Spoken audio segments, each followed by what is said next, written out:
I will always be available Tuesdays and Wednesdays. I will be online during those times. I will post a message that the consultation time is open. So anytime you can send in your concern. I think will better use the Facebook kasi yun yung pinaka-active yung platform kahit nasa trabaho. Okay? If you can merong pumapasok kasi na hindi ko nga kilala po ito. Sino kaya ito?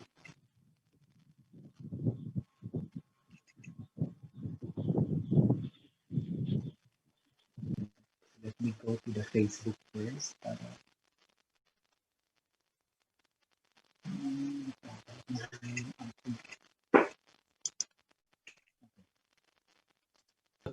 I think we'll be able to finish the basic concepts part, and then we'll move slowly towards, as I said, to the more detailed discussion on assessment. Okay?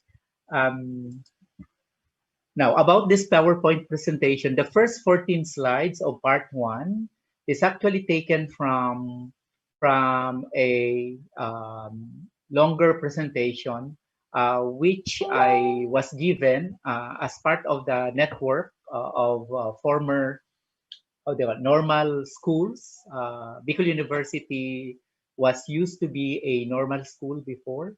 So we are part of a network of former normal schools headed by the Philippine Normal University. Of all the normal school, it is, I think, only PNU who remained to be as such. Okay, so Philippine Normal University is the national center for teacher education in the whole country. Okay, so they only offer courses there related to education. So the first 14 slides of part 1 is taken from a longer presentation from the Research Center for Teacher Quality of that university. Bicol University has been involved with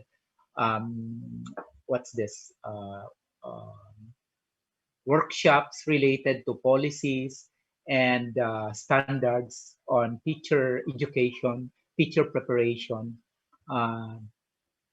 in-service training for those who are already in the field. Currently, our involvement was with the crafting of the policy together with DepEd and CHED and TESDA on practice teaching. Kasi nagbago po baga yung curriculum na in that umbrella of assessment. Okay? There was a discussion already last meeting related to the data gathering, and the most common tool that we use is the test. And remember, for this course, one of the major output expected from the students is for you to be able to prepare your prototype at least quarterly exam. Okay. It is very difficult for us to include formative assessment, but I hope that within the course, I would be able to model with you how to go about formative assessment in the context of the actual instruction happening. Okay, so just have a look at the slide, the definition of these 3 interrelated concepts: assessment, measurement, and evaluation. Okay, the 4th concept actually is test in testing, but it is subsumed within these 3. To be able to collect those data that we are interested in, particularly in the context of our work in education, we usually use tests. Okay, and then if we want to quantify now those data, then what we are doing is we are doing the process of measurement, And then when we judge the performance based on the standard using those data, then we are doing an evaluation. Okay. Remember that those data that we will collect actually are characteristics. Okay. Baka po kasi mawala tayo ha sa real world context. When we say data, in the context of our work in education, these are characteristics of the learner that we are interested to know. Kasi we need those characteristics uh, for us to be able to help them. Ano po, okay? So what are these characteristics? Pwedeng yung attendance is one. Ano po? So attendance can be a data. Okay? What else? Participation, nutritional status. Ang DepEd ay napakarami pong kinukulet na characteristics ng learner. Ano po, okay? And ang kagandahan po ngayon sa DepEd, eventually yung mga papasok sa inyo sa DepEd, hindi na po gaanong mahirap yung pag-collect ng data kasi meron na po silang tinatawag na ano ba yun? Learners information system, something like that. Um, siya, online system siya na nandoon na po yung kung ano yung mga data na kailangan. Parang i-input na lang ng advisor. Usually it's the advisor who collects the raw data and then enter those data in the system. Okay? So yun. So malinaw ngayon na sa gawain natin, ang data na hinahanap natin ay yung mga katangian ng estudyante natin. Okay? Attributes or characteristics. In the discussion last August 25, I asked you to think about variables. Okay? Another term for characteristic are variables. Okay? So I hope that you have listed down some variables in the context of your work. Kasi po, generally, when we say assessment, it applies to all, profession naman. Yung trabaho natin, kahit saan po, merong nangyayaring assessment, merong nangyayaring measurement, merong nangyayaring evaluation. Nagkataon lang po na sa context natin, we are interested on variables pertaining to the learners as well as to other aspects or factors that might influence the performance of that learner. So type of school, number of teachers, what else? Textbook, services offered by the school. So those are additional characteristics that might not be true to the learner, but are found on the environment in which that environment affects the performance of our learner. Okay? So our discussion will veer away first from assessment, pero may bahagi po siya at kung bakit po kinakailangan nating i-discuss itong part 1 kasi may bahagi po ito na naka-anchor doon sa course natin on assessment. Ano po? Okay? So yun. So part 1 will be a short discussion of assessment in relation to the PPST. Okay? Anybody can tell us kung ano ang ibig sabihin ng PPST?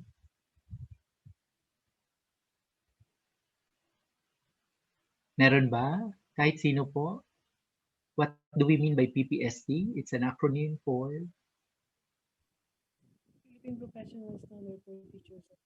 I will always be available Tuesdays and Wednesdays. I will be online during those times. I will post a message that the consultation time is open. So anytime you can send in your concern. I think I'll better use the Facebook kasi yun yung pinaka-active yung platform kahit nasa trabaho. Okay. If you can merong pumapasok kasi na hindi ko nga kilala po ito. Sino kaya?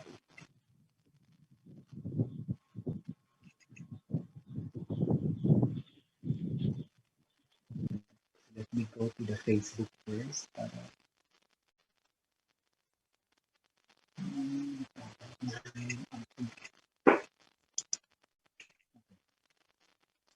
Finish the, I think we'll be able to finish the basic concepts part, and then we'll move slowly towards, as I said, to the more detailed discussion on assessment. Ano po, okay?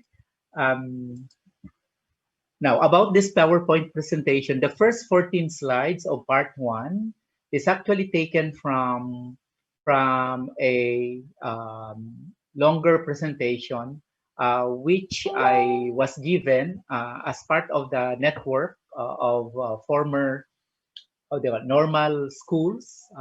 Bicol University was used to be a normal school before. So we are part of a network of former normal schools headed by the Philippine Normal University. Of all the normal school, it is, I think, only PNU who remained to be as such. Okay, so Philippine Normal University is the national center for teacher education in the whole country. Okay, so they only offer courses there related to education. Um, so the 14 slides of part one is taken from a longer presentation from the Research Center for Teacher Quality of that university. Bicol University has been involved with what's this workshops related to policies and standards on teacher education, teacher preparation, uh, in-service training for those who are already in the field.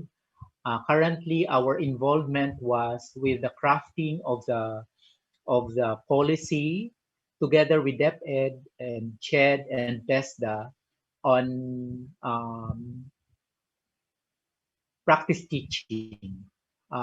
Kasi nagbago po baga yung curriculum na within that umbrella of assessment. Okay? Um, there was a discussion already last meeting related to the data gathering, and the most common tool that we use is the test. And remember, for this course, one of the major output expected from the students is for you to be able to prepare your prototype at least quarterly exam. Okay. Uh, it is very difficult for us to include what's this formative assessment, but I hope that within the course I would be able to model with you how to go about formative assessment in the context of the actual instruction happening. Okay, so just have a look at the slide, the definition of these three interrelated concepts: assessment, measurement, and evaluation. Okay, the fourth concept actually is test in testing, but it is subsumed within these three. Ano po? To be able to collect those data that we are interested in, particularly in the context of our work in education, we usually use tests. Okay, and then if we want to quantify now those data, then what we are doing is we are doing the process of measurement.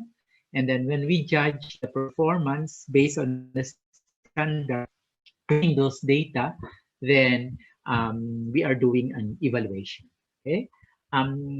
Remember that those data that we will collect actually are characteristics. Okay.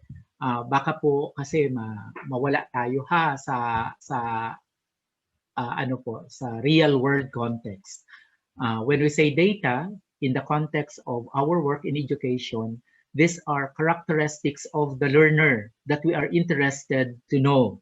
Kasi we need those characteristics for us to be able to help them. Ano po, okay? So what are these characteristics? Pwedeng yung attendance is one. Ano po? So attendance can be a data. Okay? What else? Participation, nutritional status. Ang DepEd ay napakarami pong kinukulet na characteristics ng learner. Ano po, okay? And ang kagandahan po ngayon sa DepEd, eventually yung mga papasok sa inyo sa DepEd, hindi na po gaanong mahirap yung pag-collect ng data kasi meron na po silang tinatawag na ano ba yun? Learners information system, something like that. Um, ano siya, online system siya na nandoon na po yung kung ano yung mga data na kailangan. Parang i-input na lang ng advisor. Usually it's the advisor who collects the raw data and then enter those data in the system. Okay? So yun. So malinaw ngayon na sa gawain natin, ang data na hinahanap natin ay yung mga katangian ng estudyante natin. Okay? Attributes or characteristics. In the discussion last August 25, I asked you to think about variables. Okay? Another term for characteristic are variables. Okay? So I hope that you have listed down some variables in the context of your work. Kasi po, generally, when we say assessment, it applies to all, profession naman. Yung trabaho natin, kahit saan po, merong nangyayaring assessment, merong nangyayaring measurement, merong nangyayaring evaluation. Nagkataon lang po na sa context natin, we are interested on variables pertaining to the learners as well as to other aspects or factors that might influence the performance of that learner. So type of school, number of teachers, what else? Textbook, services offered by the school. So those are additional characteristics that might not be true to the learner, but are found on the environment in which that environment affects the performance of our learner. Okay? So our discussion will veer away first from assessment, pero may bahagi po siya at kung bakit po kinakailangan nating i-discuss itong part 1 kasi may bahagi po ito na naka-anchor doon sa course natin on assessment. Ano po? Okay? So yun. So part 1 will be a short discussion of assessment in relation to the PPST. Okay? Anybody can tell us kung ano ang ibig sabihin ng PPST?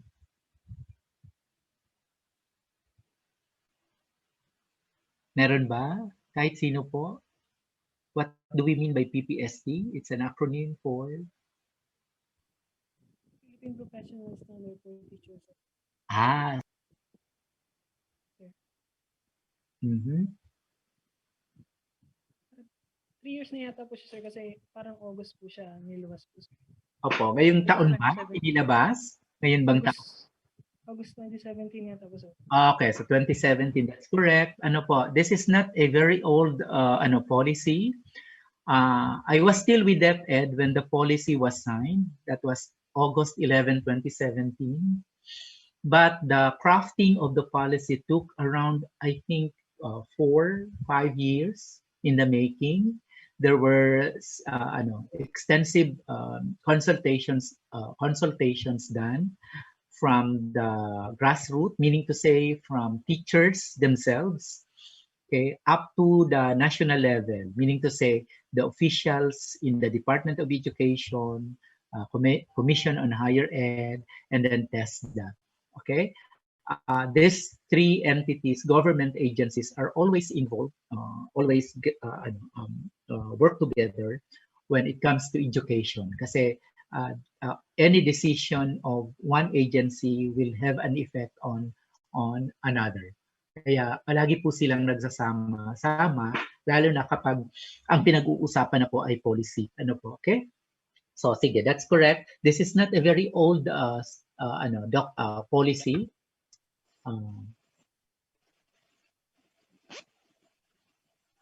Okay, so ngayon, okay. Now, this is the sentence that I ask you to complete. Okay, for the attendance check. Thank you very much for those who were able to get it correct. Ano po, okay? So ano, do you agree with that statement of McKinsey in 2007? Agree ba kayo doon? Yes, Miss Marisol Gamboa? Yes, you're talking. Yes, sige po.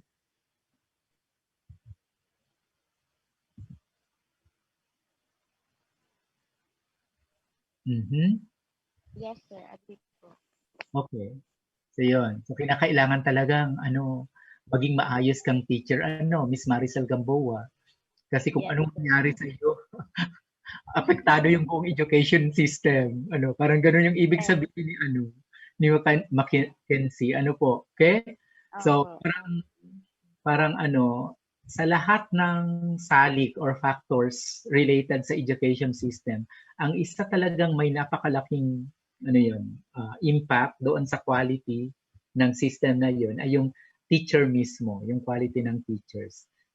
That's why there are in the Philippines and in so many other ano po, countries, the teaching profession is not a very lucrative profession in terms of financial reward.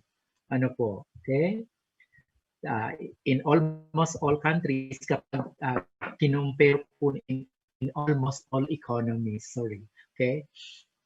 Kapag kinumpare po yung mga wages or salary ng mga professions, palagi pong nasa bottom yung ano yung salary ng mga teachers, ano po, okay? Parang exception to the rules po yung mga yung mga teachers na talagang ang tataas ng salary. Kasi meron din po mga schools na talagang ganun ang kanilang pagpapahalaga. Kasi sa tingin ko naniniwala sila dito sa sinabi ni McKinsey na the quality of an education system cannot exceed the quality of its teachers. Okay? So if you would like to have quality teaching, learning happening in your school, then you need to hire really good, excellent, outstanding teachers. Okay? Except for Finland. Finland has been doing a lot when it comes to their teachers. Okay? And in Finland, I came to know that those who take the preparation for teachers are selected, they're usually at the top, maybe top 10, top 15 of all the, the cohort entering the university.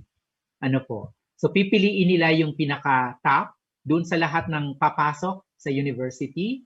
Tapos mag-o-offer yung university kung gusto nilang kumuha ng teacher preparation. Ano po? Okay? Then right from the very start, pagpasok nila, ipiprepare na po sila, aayusin na po nila, aayusin na ng university kung saan sila papunta. Ano po? Okay? And then, hindi magtatapos yung kanilang pag-aaral sa bachelor's degree kasi magpapatuloy yon hanggang master's degree. Tuloy-tuloy yung kanilang pag-aaral. Ano po? Okay? So yun. So magtatapos po sila sa university, natapos na nila yung masters nila. Ano po? Na-earn na nila yung qualification, tapos master sila. Okay? So yun. So ganun kahalaga para sa Finnish society, Finland, ang mga guro. Ano po? Okay? Sa atin, kapag mahina-hina lang, sabi, anak, mag-teacher ka na lang. Ano po, okay? So yun. So sa klase ko, usually noon, nang nagtuturo pa ako sa DepEd, sinasabihan ko yung mga estudyante ko na, nako, ang kinakailangan maging teachers ay yung mga pinakamagagaling dito sa klase nyo. Kasi ang engineer, okay lang. Yung mahina-hina, mag-engineer na lang. Okay? Kasi kung bumagsak ang tulay, pwedeng mag-order uli ng semento, graba, baybay, kabilya, at pwedeng itayo ulit yung tulay. Pero kung ikaw ay teacher at may nasira kang isa o dalawang estudyante, walang tindahan ngayon na mapupuntahan si teacher para bumili ng isang bata para palitan yung nasirang batang yon. So ganun kahalaga ang inyong mga roles. Ano po? Okay? Kayo po na naghahanda na maging guro, iisipin yung mabuti. Hindi biro po ang pinapasukan yung profession. Nakakapagod po siya. Lalo na po ngayon na context ng new normal. Hindi, kung kayo po ay hindi nakakatulog, mas dobling hindi nakakatulog ang inyong mga guro. Ano po? Okay? Sa kakaisip kung anong gagawin nila. Ano po? Anong paraan para mas lalo pang mabawasan yung paghihirap ng mga estudyante. Okay? So yun. So this is the policy, DepEd Order number 42, Series 2017. Ano po? Okay? Sabi, ay salamat. Kung magda-download kami, 2 piraso lang pala. 2 pages. Meron na bang nag-download sa inyo ng policy na ito? Yes po, sir. Yes po.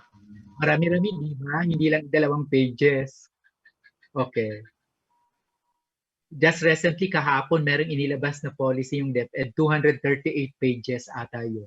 Okay? So mahaba-haba ito kasi kasama na pong inilagay yung PPST mismo. Yung standard na yun. Ano po? But in itself, ito po yung policy statement. Ano po? Okay? So, what is the PPST then? Okay. The description given from the document, from the policy, is that it is a public statement of professional accountability. Ano po? Lahat po ng profession, merong tinatawag na professional accountability. So if you are an accountant, meron din po silang accountability based on their profession. So if you are a teacher, you have that accountability also. We have the, and sa teacher po, napakarami po. Kasi merong Magna Carta, merong professional ethics, ano po. So marami po yun. Tapos continuing po yung pagbibigay ng mga policies. So all the policies issued by DepEd eventually will form part of that professional accountability. Ano po? Okay? It has 4 career stages. Beginning, proficient, highly proficient, and distinguished. You belong to the beginning stage. Ano po? All those who are taking preparatory or preparing to become teachers enrolled in teacher preparation programs are classified under the beginning. I think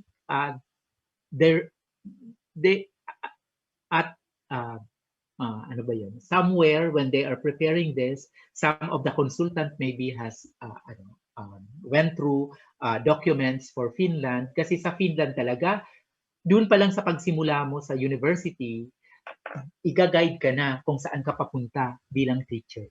So, sa tingin ko, ito yung context noon, kung bakit naglagay sila ng beginning. Ano po? Okay? It has 7 domains, 37 strands, and 37 indicators for each of the career stage. So, question. Sabihin natin, ganito yung item sa left. True or false lang. There are 37 indicators. Ako, wala. Iniwanan na ako ng aking mga estudyante. False po, sir. False, sir. False. Salamat ha. Dapat alam niyo kung bakit false. Ano po? Because there are 37 times 4. Ano? Yeah. Okay. Kasi bawat stage, yung 37 na yun, nandoon. Yung 37 indicators na yun. Okay? Sa bawat stage. So there are altogether 37 times 4. Okay? It can be a tricky question kasi baka yun lang talaga yung naalala mo nang nadaanan nyo ito, naalala mo 37 indicators. Tapos nakalimutan mo na yung for each career stage. Ano po? Pwedeng mangyari yung mga ganun. Okay? So sige po. From the policy itself, these are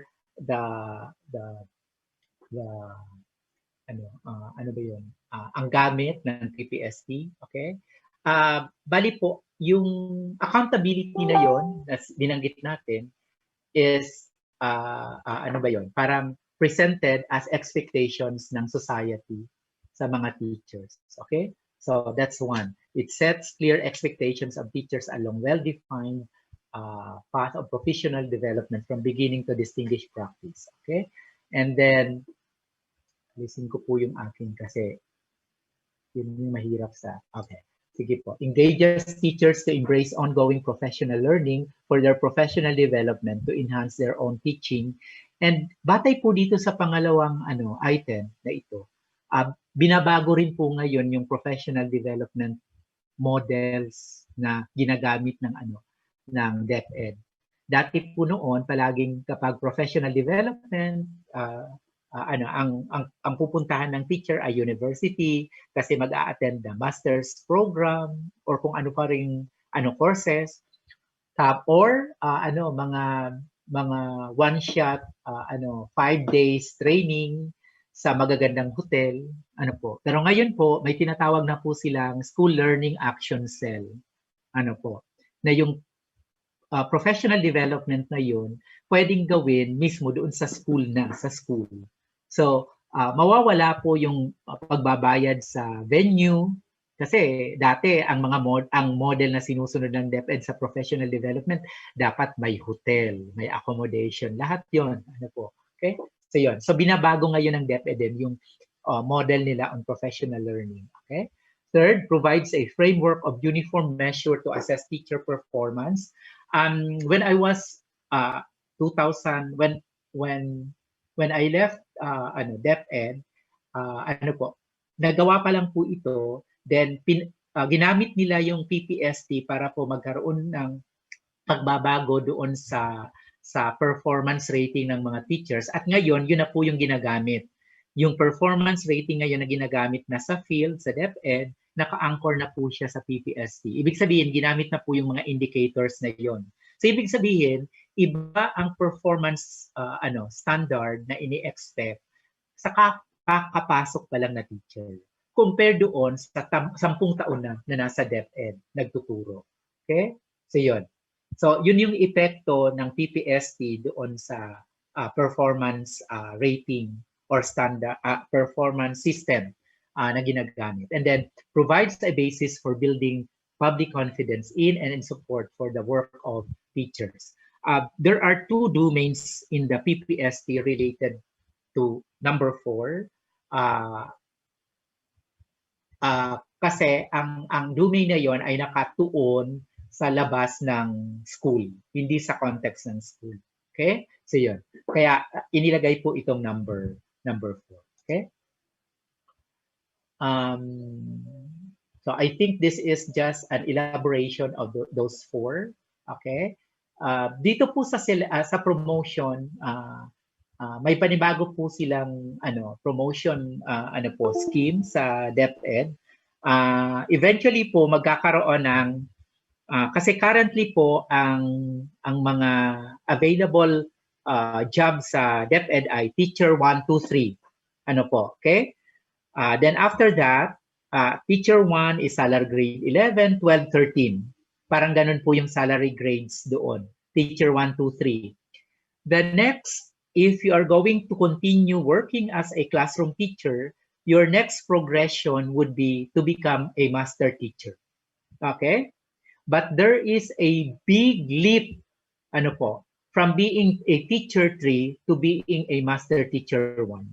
Okay? From salary grade 13, you will need one who would like to be promoted as master teacher 1 need to leap through salary grade 14, 15, 16, 17. So 4 salary grades ang kinakailangan niyang talunin para lang makarating siyang master teacher 1. At yun po ay napakahirap sa context ng DepEd pagdating sa promotion na yun. Okay? Kaya baga marami kayong naririnig na nagsimula siyang teacher 1 sa DepEd, nag-retire siya after serving DepEd for 30 years, nag-retire siya, teacher 1 pa rin. Ganun po yung dating reality sa DepEd. Kahit po nang nandoon po ako, meron po talagang mga teachers na 20 years na, 25 years na, teacher 1 pa rin. Ibig sabihin, nandoon lang siya sa salary grade na yon, 11. Okay? Nagdadagdag na lang siya because of the, yung automatic na tumataas din. Okay? Pero hindi siya aalis doon sa salary grade na yon. Nandoon siya sa salary grade 11 hanggang mag-retire. Merong mga ganun po. but not this time because of the PPST. Nagkaroon po ng ripple effect doon sa promotion. So ngayon, alam ko ang pinapanday ngayon sa DepEd ay after Teacher 3, magkakaroon na rin po ng Teacher 4, 5, 6, 7. Okay? Para po, ang mangyayari ay from salary grade 13, magiging salary grade 14, 15, 16, 17.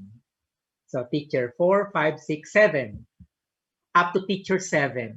Ano po? Para po, merong mangyayaring promotion nga. Kasi it's a big leap for the current way of promotion in DepEd. There's this big gap between teacher 3 and master teacher 1. Kaya nahihirapan po silang tumalon doon sa gap na yon. Okay? So with the creation of teacher 4, 5, 6, 7, at least mabibridge yung wide gap na yon. Ano po? Okay? So yon. So that's related to promotion. Sa selection naman po, yung mga papasok lang po ito, yung mga beginning na papasok, meron na rin pong pagbabagong nangyari ata sa selection nila. Ano po? Okay? Then eventually, yun nga, nagagamit yung professional standards na yon sa performance appraisal. Okay? These are the domains. Take a look at the domains. There are 7 domains. Sige po. Sa tingin nyo, alin dyan ang pinakamahalagang domain? Sa context ng gawain sa DepEd.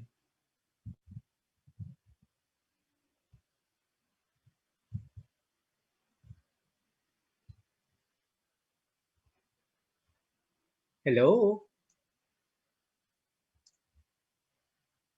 There are 7 domains, as we say. Sa tingin nyo po, alin dito yung pinakamahalaga para sa mga teachers sa DepEd? Remember these are expectations of the community. Mga expectations ito, mga inaasahan ng mga mamamayan sa mga guro. So sa tingin nyo, kung kayo po ay may expectation sa mga teachers ngayon, alin dito ang sa tingin nyo pinakamahalaga?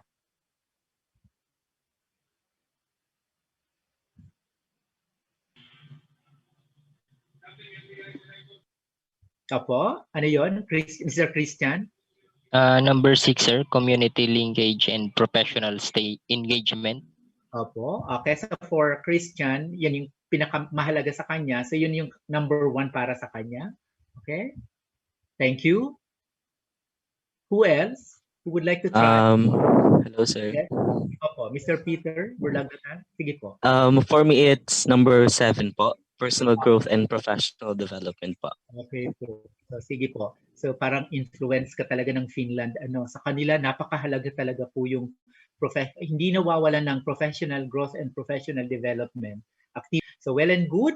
Kung si Mr. Peter Burlagdata na ang Secretary of Education, he would insist na yan yung number 1 sa domain, sa 7 domains. Okay? So pangatlo, who else? Sir? Okay, yes, Mr. Nang? Sir, for me, it's content. Okay, so kung si Mr. Nang ang DepEd secretary na ngayon, he would insist na content.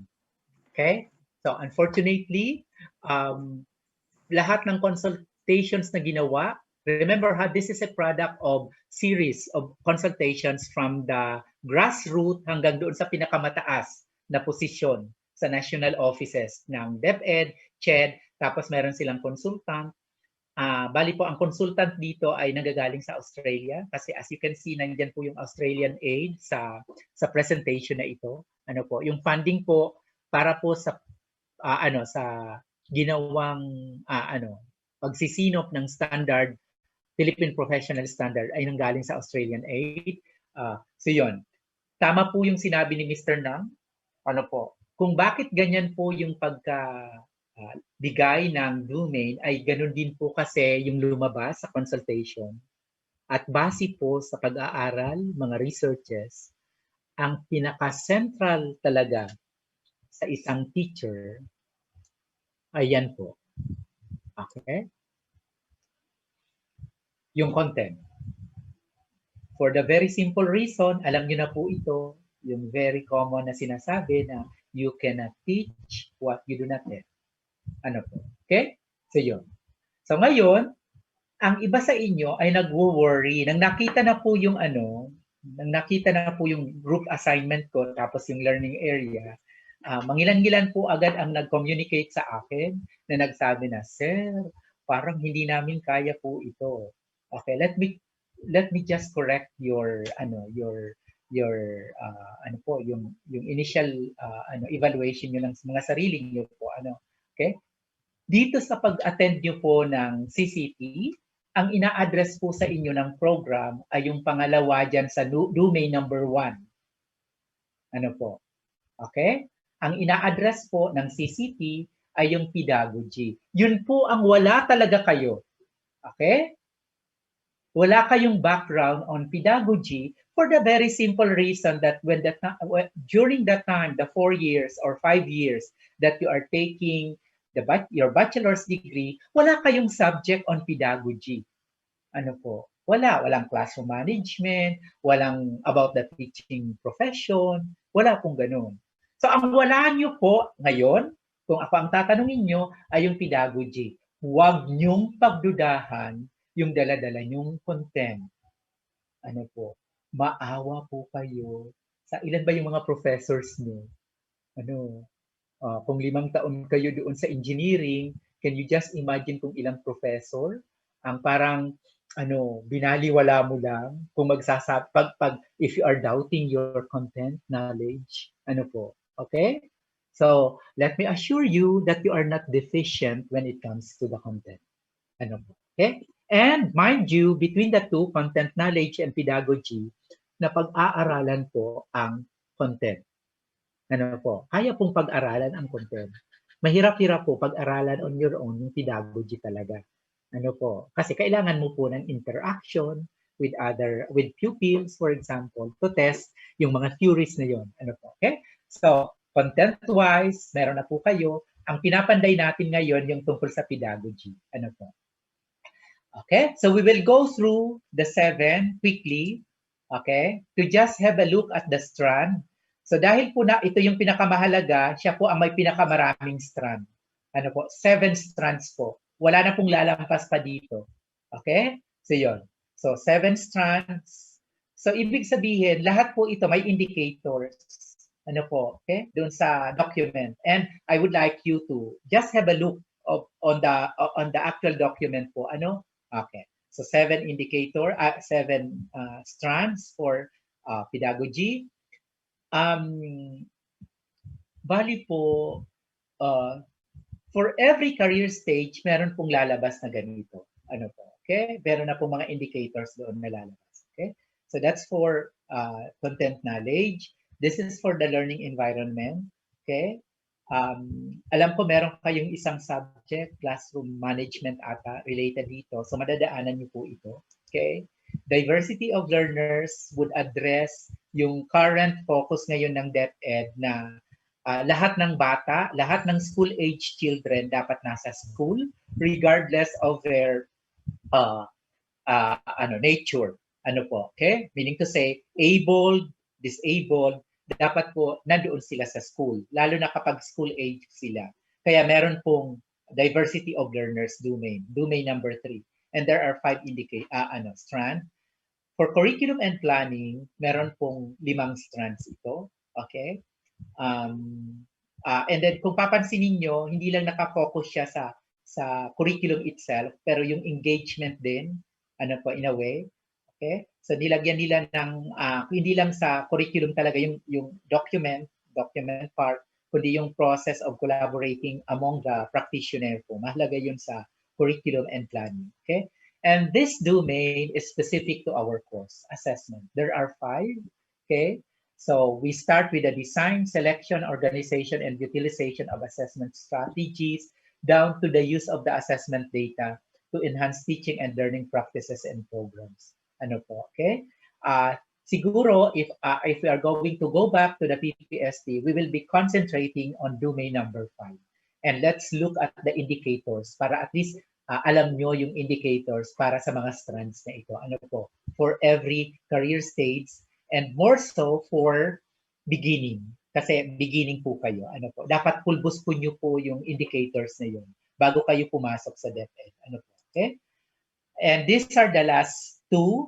The domain number 6, second to the last, is on community engagement. This time, the school going out in the community to solicit support, particularly. Okay? And then lastly, babalik yung teacher sa sarili niya, sisiguraduhin ng school head na natutulungan niya yung mga teachers niya na mag-develop pa rin. Ano po? Okay? So siguro itong ibang strand dito madadaanan niyo sa ibang subjects din. So we will not discuss this in detail. Okay?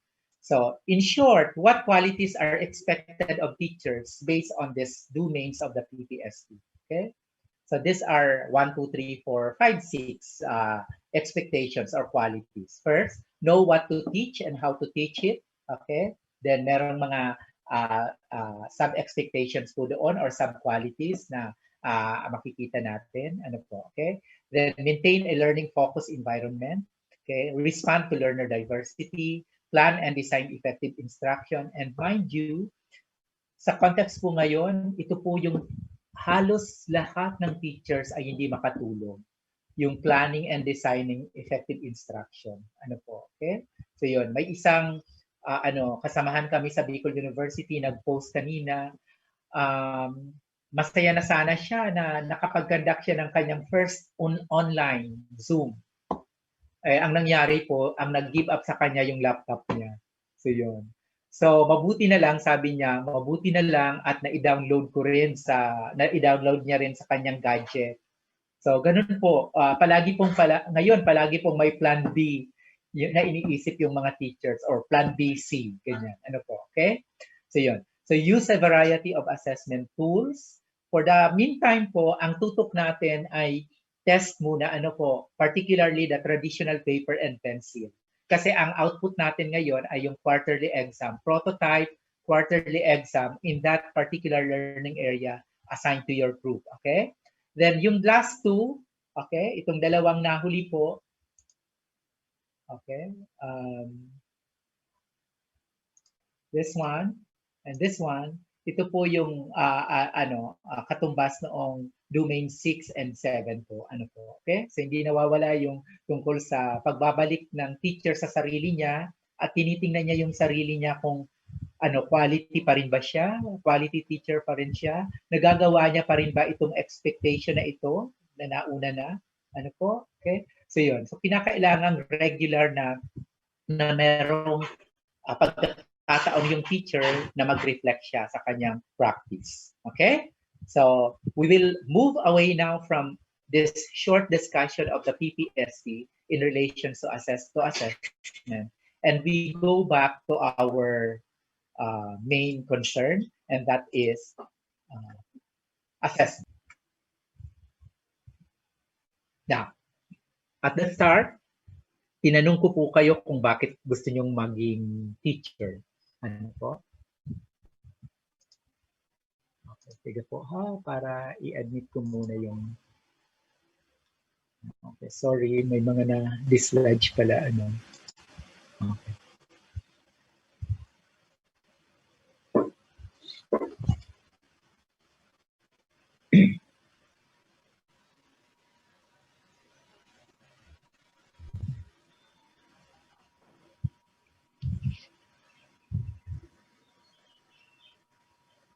Kataha, hihinto ko muna.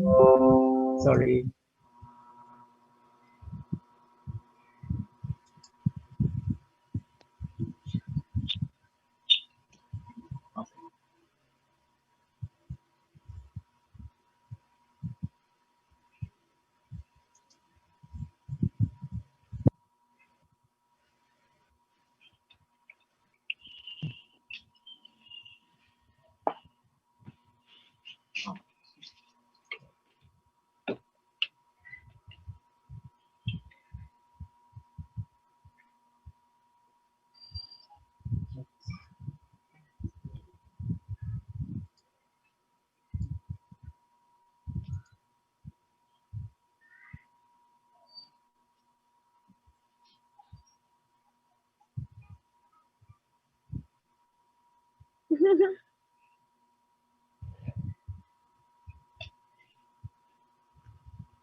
Meron pong nag-feedback ata. Mute muna yung I'll just close some of the active windows para po hindi gaano close yan. Let me move this here. Okay. So, let me check kung merong na-dislodge kasi may mga sige. So, I will close this one also. Para hindi siya. Okay, so I only have this one. Active na. Okay.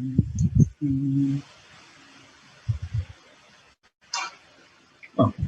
So, I hope that this will work now.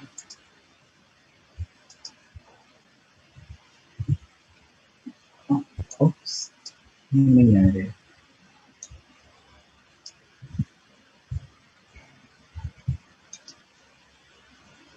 Oops.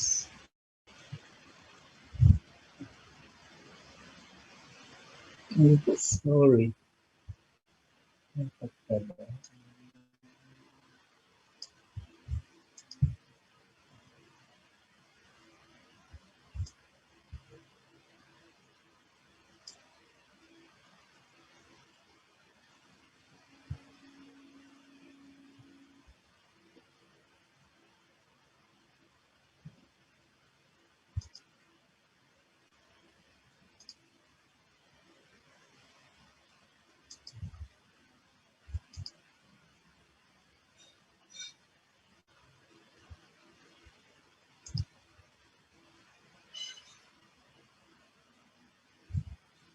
Okay, so okay na ba?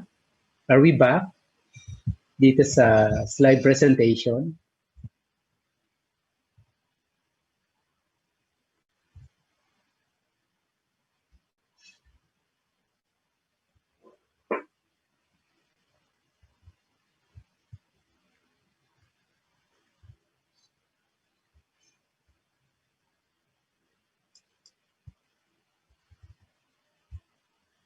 Okay, so hello.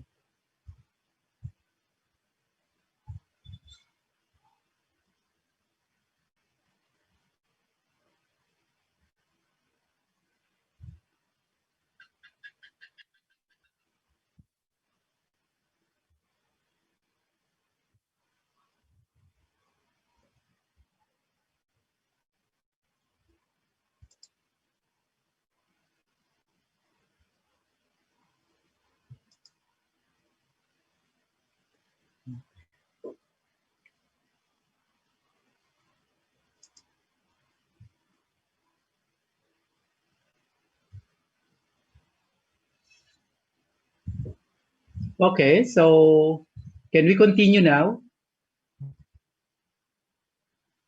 Yes, sir.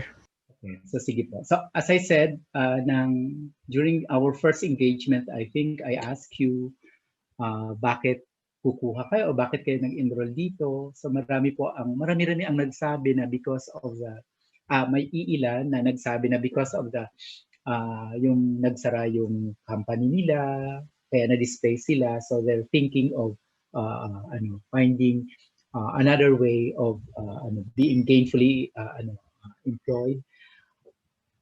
That's a very practical reason, and yes, I think if you have a look at the more stable profession in terms of employment, mas stable po talaga yung mga teachers, or yung mga police, ano pa ba, or yung mga nasa government services po, kasi po siya, assured ng gobyerno na meron ng hindi magsasara kumbaga agad-agad.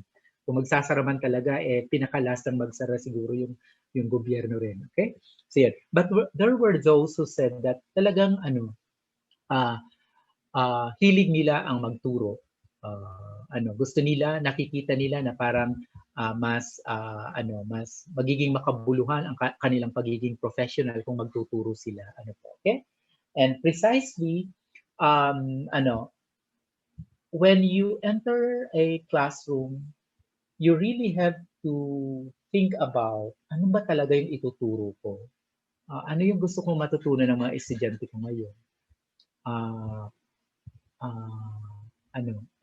So yun yung pinaka-basic na araw-araw, ganun ang palaging dala-dala mong behind your back kung ano ang ituturo ko, ano ang gusto kong matutunan ng mga estudyante ko. Okay? So that is what we mean by the clarity of the learning target. Okay? So in terms of learning target, these are expressed in terms of objectives. At itong mga objectives po na ito ay kinakailangang maisulat ito doon sa tinatawag na behavioral terms. Kapag behavioral terms, kasi po, kung anong ang gusto nating mangyari sa mga bata kung minsan, o kung ano yung gusto nating matutunan ng mga bata, hindi agad yun nakikita. Hindi nakikita yung thinking processes, hindi nakikita yung reasoning, hindi nakikita yung critical thinking, creative thinking, okay? Problem solving, hindi yun nakikita. Yun ang dahilan kung bakit dapat itong mga objective or itong mga learning target, kinakailangang maisulat mo ito doon sa tinatawag na behavioral terms. Okay? So yun. Anyway, matututunan natin yan as we go along with our course. Okay? Now, yung pag-state mo ng objective na yon, dapat po sa context ng learner. Okay? The learner should be able to, kung ano yon. Okay? So yun, should be able to draw and label the parts of a complete flower. Halimbawa, sa science yan. Okay? So yun. Hindi sa context ng teacher. Okay? Pero double-edged po yung mga objective na yon. Kasi kung minsan, halimbawa, the learner should be able to explain. Tapos pagdating doon sa lesson plan, ang makita mo, lahat ang nag-explain pala ay yung teacher ang nag-explain. Hindi naman yung estudyante.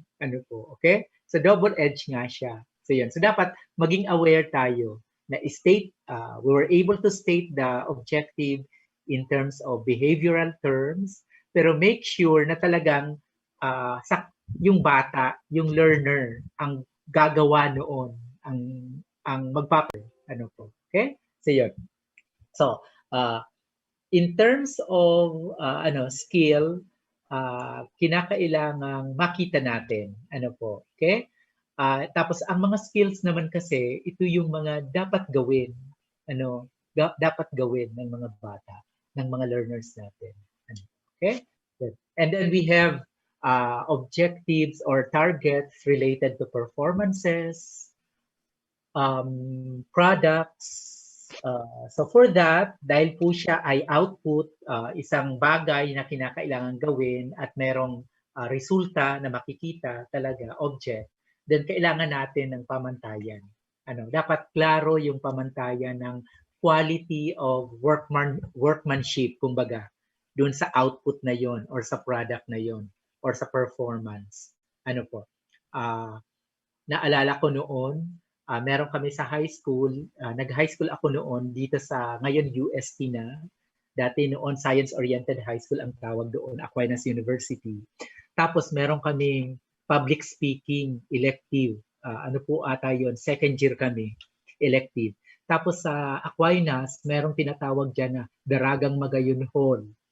Parang yung third floor ng pinaka-main building nila, yung nasa center building, yun po ay isang malaking hall kung saan ginaganap yung mga programs, lahat-lahat. Ang aming public speaking class, doon ang aming room. Yun ang aming classroom. Yun. Kasi kapag nagsalita kami, kapag meron kaming performance na gagawin, halimbawa, we are going to recite our speech na to convince an audience for a product na kung ano man yung okay. Tapos meron kaming output noon na you are a politician, you need to convince your audience doon sa platform mo. So ang ginawa ng aming teacher, si Ma'am Regino, nandoon siya sa pinakahulihan, at the back, doon sa pinakahulihang upuan, malapit sa may main door. Okay, sa papasok. At kami ay nandoon sa stage, sa pinakaunahan. Okay, ang requirement niya sa amin is magsasalita kami without microphone, walang sound system, dapat maririnig niya doon ng malinaw. Okay? So yun yung halimbawa ng mga pamantayan natin on quality of performance at output products. Okay?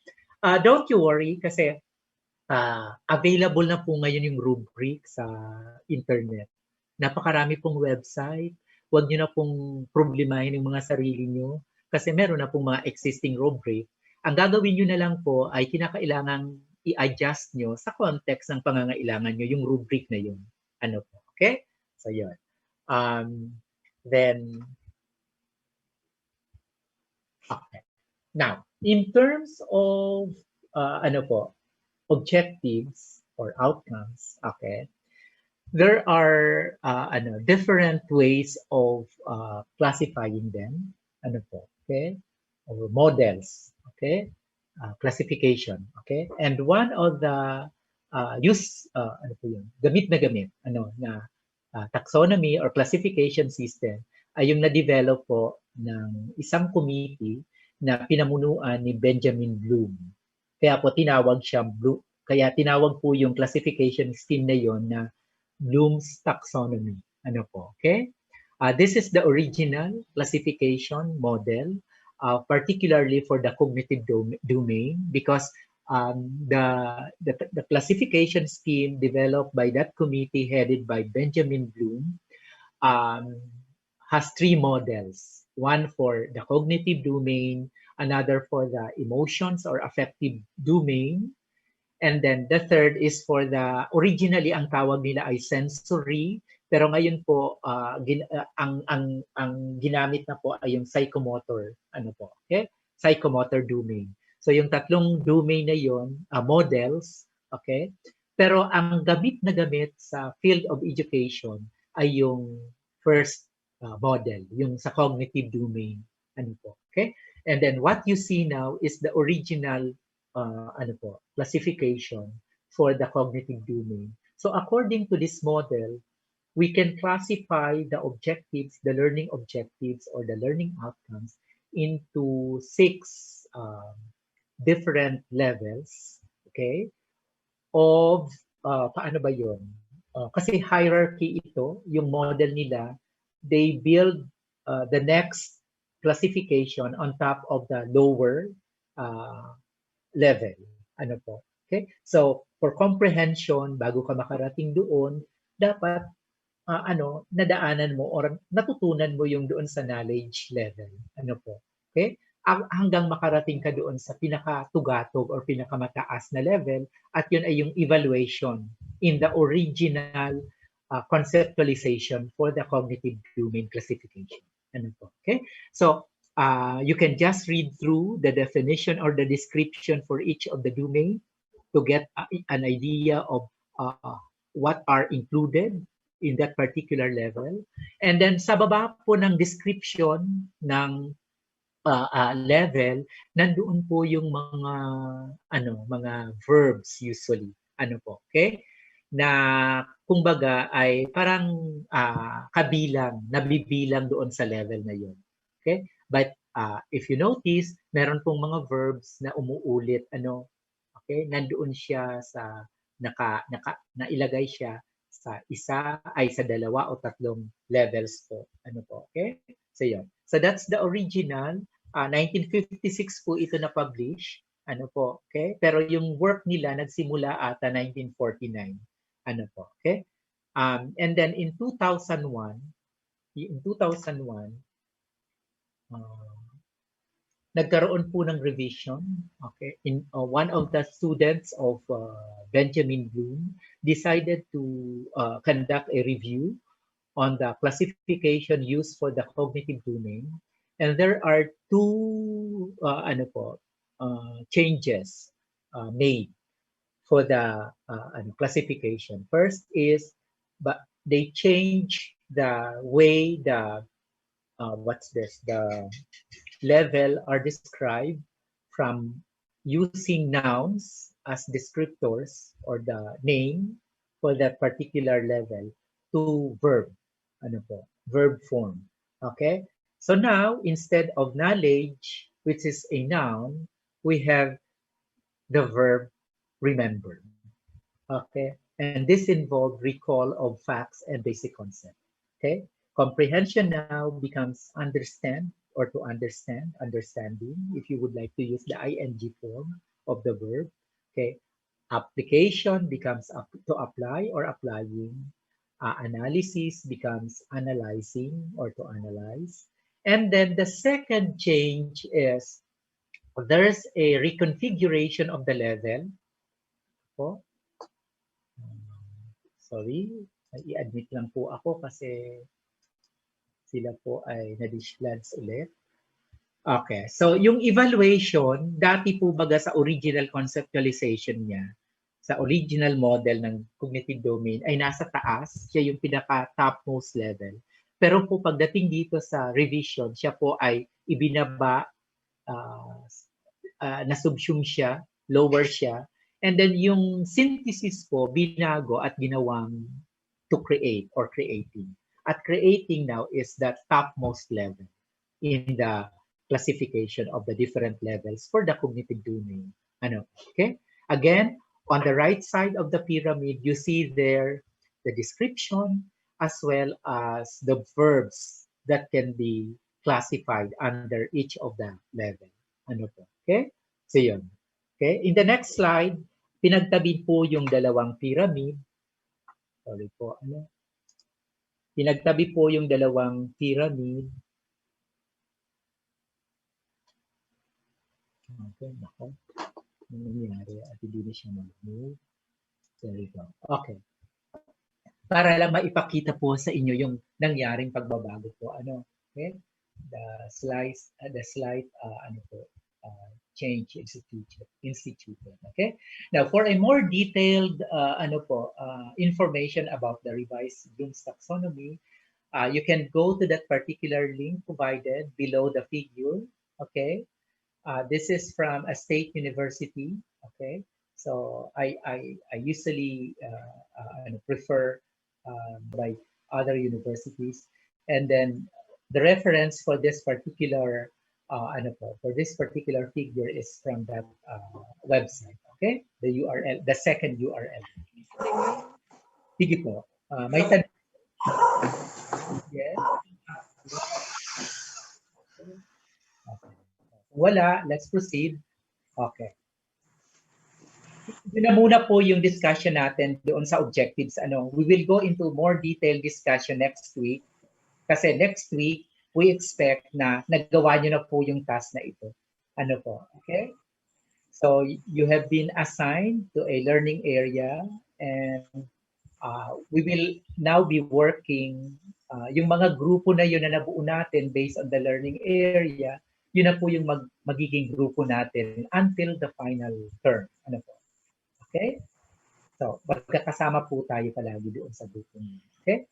Now, let us agree that by default, kung ang hihingin ko po sa inyo ay collaborative output, let's agree na palagi pong ang magsisend po sa akin by email ng output niyo po, lalo na po kung hindi ko po ito inilagay sa classwork, then i-email niyo po yun sa akin. Ganun na lang po ang ating agreement. Okay? So, yung mga output, collaborative output na hindi ko na ilagay sa classwork, halimbawa, nag-post ako sa Facebook, i-email nyo na lang po sa akin kung i-require ko po kayo na isubmit nga.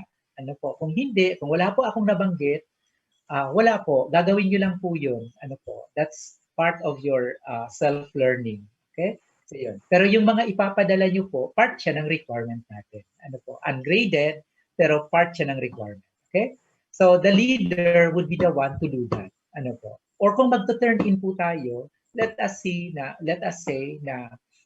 leader na lang muna. Kasi po, pwede rin po na ang mangyari, ang naiisip ko pang isang paraan, kapag ito po ay nasa classwork, tapos group out po, yung leader, ibigay na muna doon sa mga kasamahan para po lahat kayo maka-turn in sa classwork. Kasi eventually, kapag hindi po kayo nag-turn in sa classwork, kasi pinadaan po sa classwork yung output na yun, wala po kayong record na nag-submit.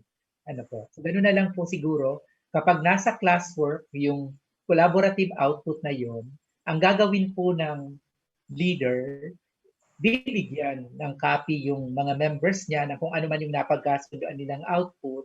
Tapos lahat ng members po magta-turn in ulit para lahat po may. Okay? And let us agree on the naming convention para hindi po tayo mawala. Yung mga files nyo ay hindi maghalo-halo. So, ang file naming convention natin is you indicate group number. So, halimbawa, group 1, yung nasa baba po, yung example ko, group 1, underscore, then the nature of the task. So, for this particular task, it is learning competency and cognitive process dimension mapping. By the way, CPD is the new name for the cognitive domain, the revised taxonomy, of Bloom, yung cognitive domain niya. Okay, so, okay. And then, underscore, the family name of the leader. Okay, so ganyan po yung file naming convention natin. Para hindi po mawala yung mga, hindi maghalo-halo. Tapos agad-agad alam ko na galing ito sa group 1. Ito ay galing sa group 2. Ito ay galing sa group 3. Okay? Is that okay? Can we follow that convention? File naming Yes po, convention. sir. Thank you very much. Yes Okay? So, on the next slide is your group. Okay?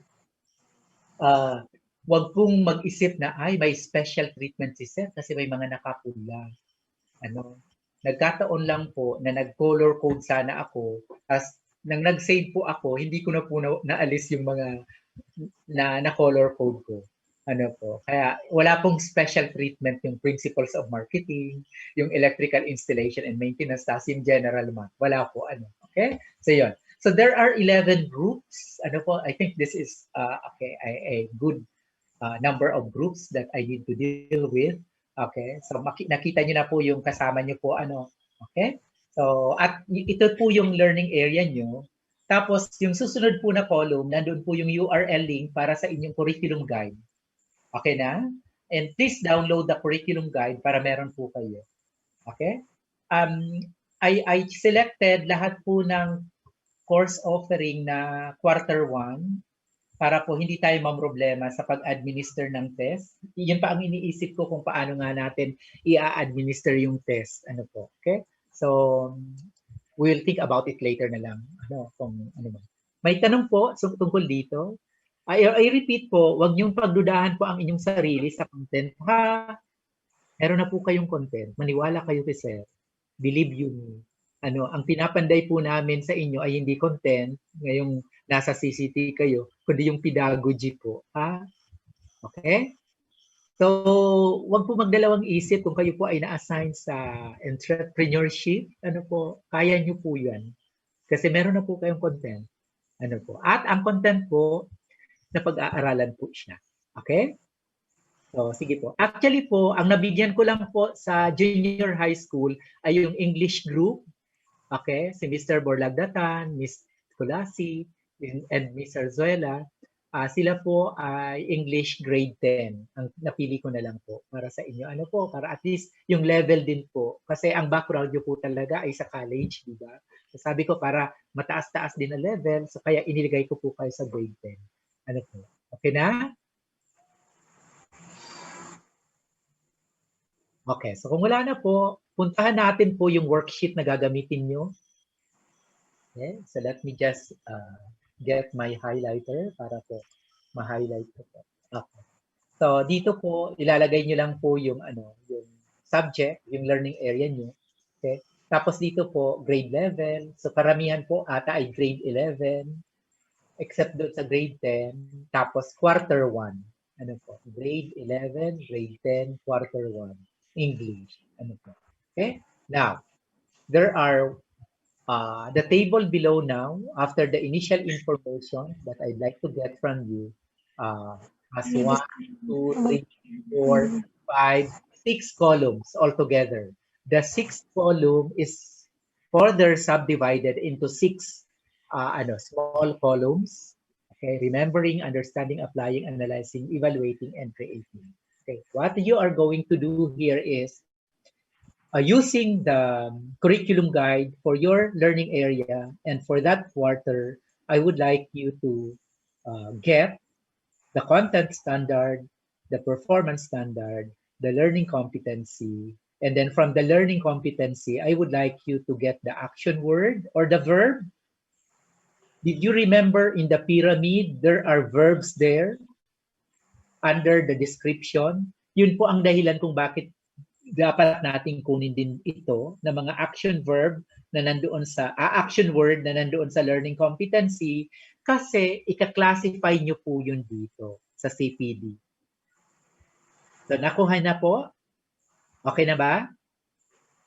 Maliwanag? So halimbawa, to draw, ang unang competency na nakalagay doon, to draw a complete flower. Sabihin natin. So what is the action word? Draw. To draw.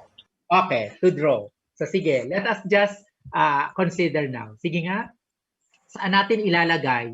Remembering, understanding, applying, analyzing, evaluating, creating.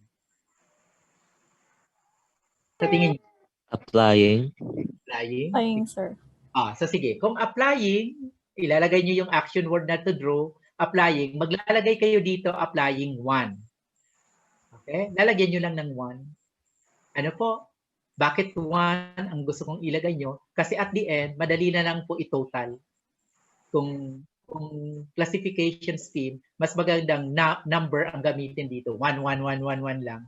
Ano po? Para at the end, madali na yung kunin yung to. Ilan ba yung understanding? Ilan ba yung applying? Ilan yung analyzing? And so on. Okay? So is that clear? Alam ba kung ano ang gagawin dito sa worksheet na ito?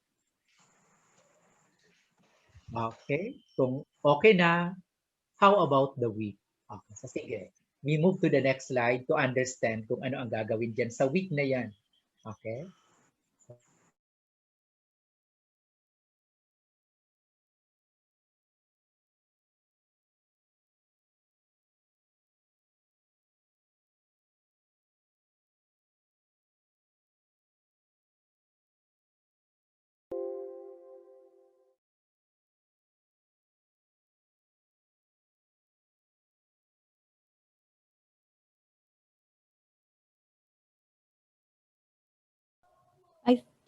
Hello? Yes, Mr. Suela. Singular po. Singular. Mr. Peter Borlagdatan, if the verb, ano nga yun? Ano yan? Present, simple present. Tapos, ending in S, the subject is singular. The number is singular. Okay. So, your objective is stated to refer to a singular learner. When you state your objective, okay, sa mga kasamahan kong teacher na po, go back to your syllabus. When you state an outcome, it should be the outcome for individual learner. So the verbs there should always have S. Demonstrates, draws, solves. Kasi po, ang gusto nyong mangyayari ito sa bawat isang estudyante ko. Hindi po doon sa buong klase. Ano po? Okay? So tingnan nyo po doon sa learning competencies, visualizes, counts, identifies. Palagi pong ganyan po yan. Kasi po ang gusto nyong mangyari ay gusto nyong mangyari sa kada isang estudyante nyo. Okay? So yun. So is that clear? Hindi na tayo magkakamali.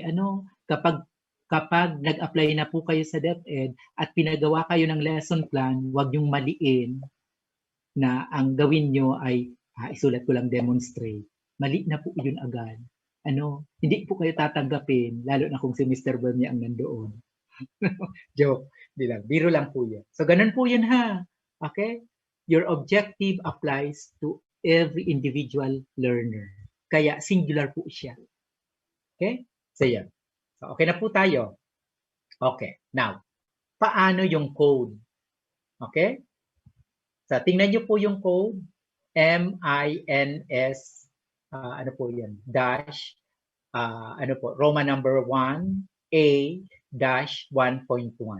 How do we read the code? Okay?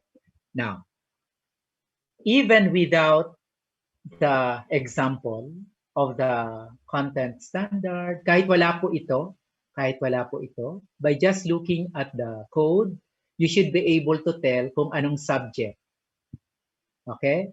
The first capital letter in the code will give you the subject. So what is the subject for this particular code?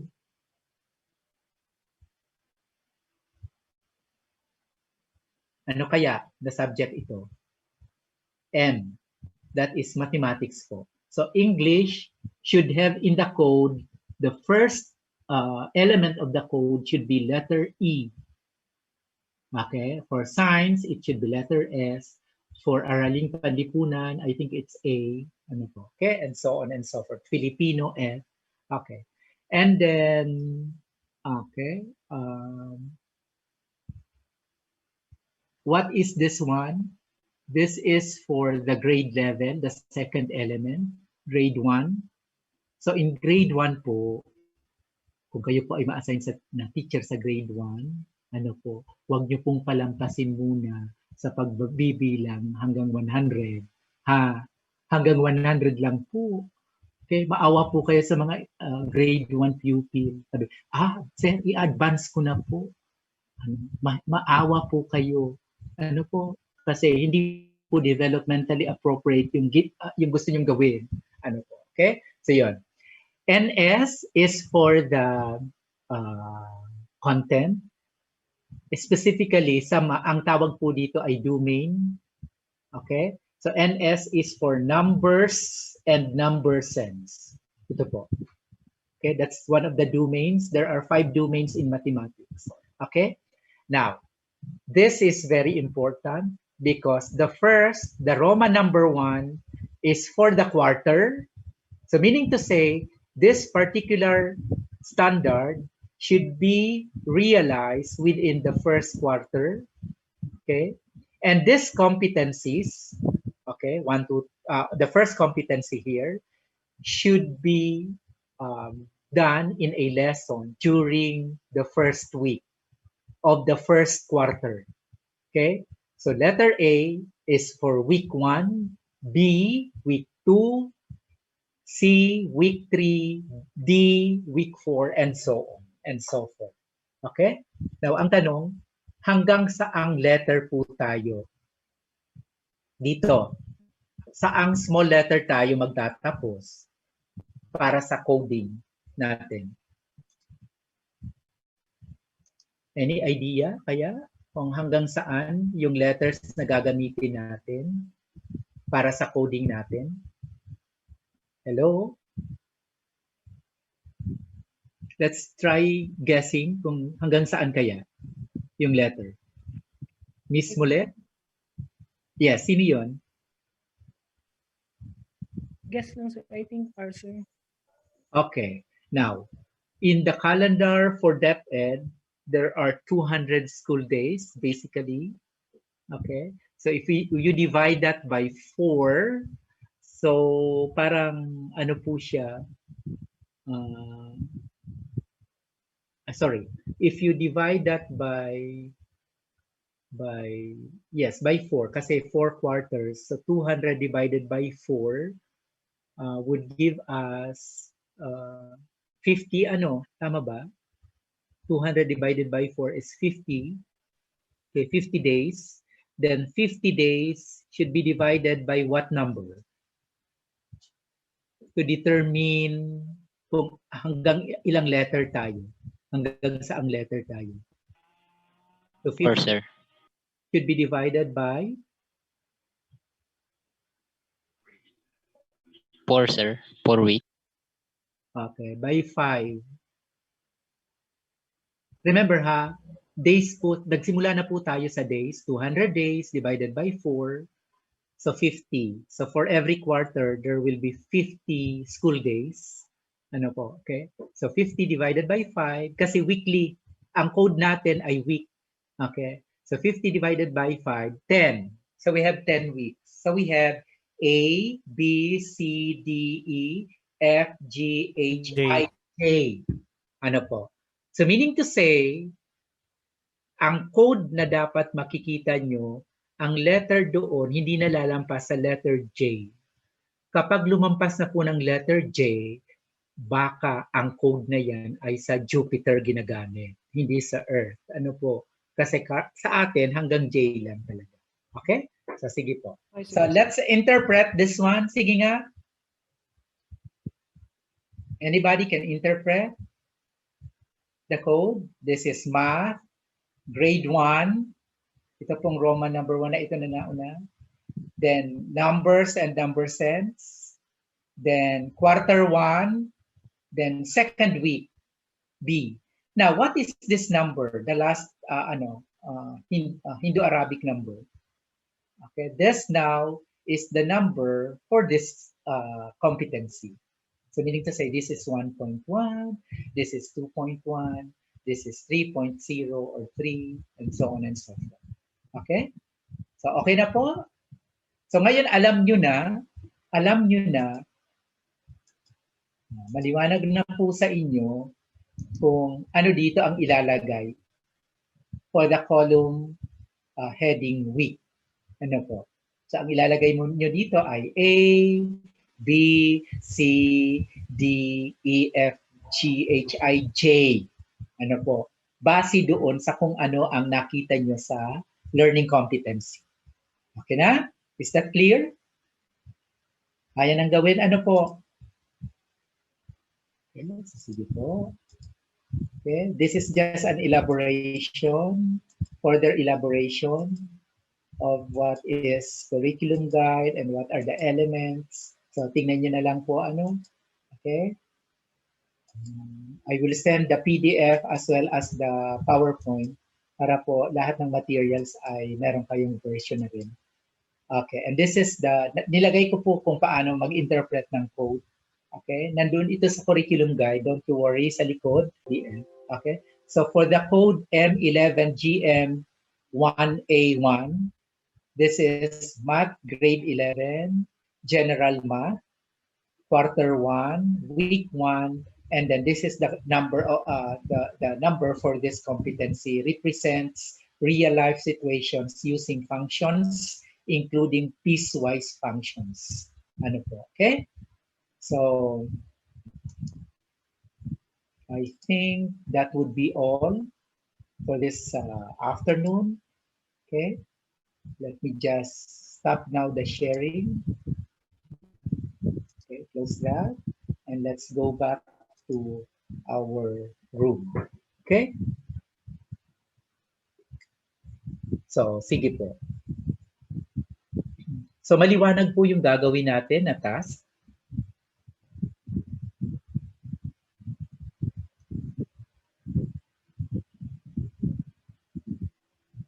Now,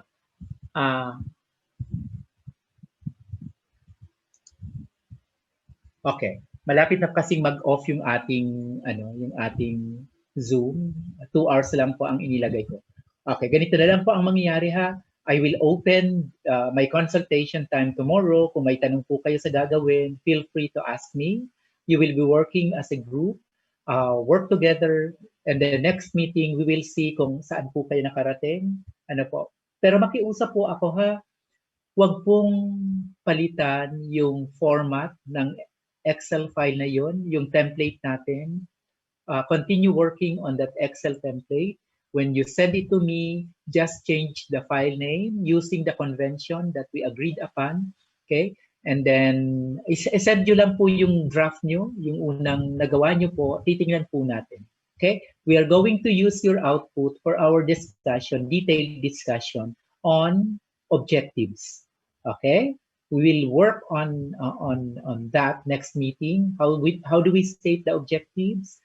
Okay, and then we will use another template that I will be sending in the classroom para po meron na kayong idea kung ano ang mangyayari.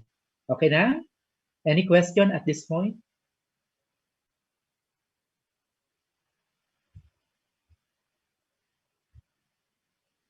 Hello? None, sir. Wala? Okay na po? Okay. So kung wala na po kayong tanong, I think we can close now this session. I will upload the materials. Hindi na po kayo babalik sa classroom natin. Yung attendance check natin na yun, okay na po yun. That will serve the purpose. So yung mga hindi pa po dumaan sa classroom, kindly do so para po ma-record lang po yung attendance nyo doon, tapos yung participation. Okay? Ungraded po yun, but that forms part of your participation. Ha? Okay? So, magtatanong kayo, sir, ito pong gagawin namin, graded ba ito? Ungraded po siya, but requirement po siya. Okay? So you need to submit it eventually to complete the requirement for the course. But it's ungraded. Wala po siyang grade muna. Okay? Kasi ang by grade po sa inyo, yung target natin na TOS, tapos yung, yung test mismo. Okay na? Kung wala na pong tanong, let's call it a day. Thank you very much for coming. Be safe. Doon po sa mga nasa labas pa ng residences nila or nasa opisina pa. Pag uwi nyo po, be safe. Kindly wear your face mask. And now you are required, by the way, to wear your face shield also when you go out, when you ride the public transport, and then when you go to malls. Ano po, all the rest of the Philippines that has not been declared either of the two higher level of quarantine will be under the modified, I think, general community quarantine, including Legazpi City. So, wag na munang lalabas. Kung hindi kinakailangan, just stay put sa bahay.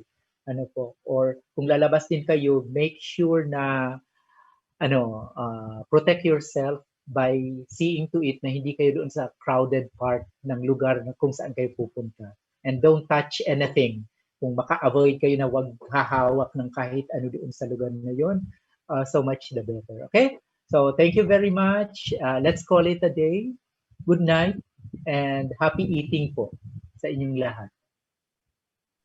Thank you. Thank you, very sir. Thank you, sir. Thank you, sir. Yes, sir. Thank you, Thank you, sir. sir. much po. Thank you, sir. Welcome po.